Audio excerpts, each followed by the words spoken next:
ចាប់ឡើងដកហូតថ្នាំញៀនជាង1លានគ្រាប់មិនទាន់បានប៉ុន្មានថ្ងៃផងពេលនេះចាប់ចិនបានម្នាក់ទៀតខេត្តស្ទឹងត្រែងជនជាតិឡាវនិងជនជាតិចិនចំនួន2នាក់ត្រូវបានកម្លាំងសមត្ថកិច្ចខេត្តស្ទឹងត្រែងធ្វើការចាប់ខ្លួនបានខណៈលួចដឹកជញ្ជូនជួញដូរគ្រឿងញៀនខុសច្បាប់ក្នុងករណីផ្សេងគ្នាបើគិតត្រឹមចិត្តពាក់កណ្ដាលខែវិច្ឆិកាឆ្នាំ2024នេះបើយោងតាមការឲ្យដឹងពីសមត្ថកិច្ចកាលពីល្ងាចថ្ងៃទី12វិច្ឆិកាឆ្នាំ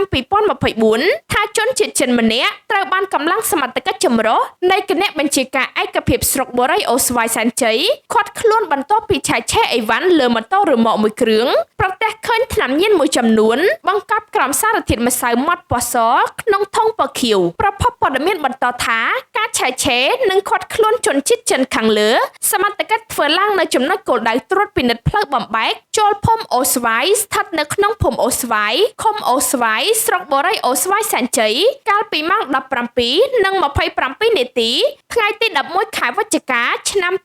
2024ដោយមានកម្លាំងចម្រុះចូលរួមផងដែរសមត្ថកិច្ចបានឲ្យដឹងទៀតថាជនសង្ស័យឈ្មោះផានចិនជៀនជាជនជាតិចិនទីកន្លែងបច្ចុប្បន្នប្រទេសចិនប្រើលិខិតឆ្លងដែនលេខ EH 72 95 636សមត្ថកិច្ចឃាត់ខ្លួនភ្លាមខណៈឆែកឆេរអីវ៉ាន់លើម៉ូតូរកឃើញវត្ថុតាងជាគ្រឿងញៀនចំនួន12ដុំនិងសារធាតុមិនច្បាស់មួយចំនួនទៀតសមត្ថកិច្ចក្រោយប្រទះឃើញសារធាតុញៀនបញ្ជូនមកស្នងការដ្ឋាននគរបាលខេត្តស្ទឹងត្រែងដោយមានការដឹកនាំសម្របសម្រួលពីលោកស៊ិនសុហិងព្រះរាជអាជ្ញារងសាលាដំបងខេត្តស្ទឹងត្រែងមន្ត្រីជំនាញនៃការិយាល័យប្រឆាំងគ្រឿងញៀនស្នងការដ្ឋានបានធ្វើតេស្តបញ្ជាក់ថាវត្ថុតាងខាងលើជាគ្រឿងញៀនប្រភេទមេតាំហ្វេតាមីនគ្រាប់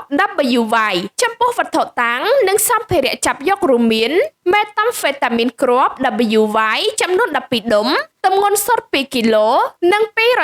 231.59 ក្រាមសារធាតុមិនច្បាស់ប្រភេទទឹកខ្មៅចំនួន21ដបសារធាតុមិនច្បាស់ប្រភេទពណ៌ទឹកតែ1ដបសារធាតុមិនច្បាស់ប្រភេទម្សៅម៉ត់ស1ធុងម៉ូតូ1គ្រឿងទូរស័ព្ទដៃចំនួន2គ្រឿងនិងលិខិតឆ្លងដែន1ក្បាលនេះជាករណីថ្មីមួយទៀតបន្ទាប់ពីកម្លាំងជំនាញប៉ុស្តិ៍នគរបាលអន្តរប្រវេសន៍ច្រកទ្វារព្រំដែនអន្តរជាតិត្រពាំងគ្រៀលបានពិនិត្យឆែកឆេរលើរថយន្តចំនួន1គ្រឿងម៉ាក Fortuner ពណ៌ស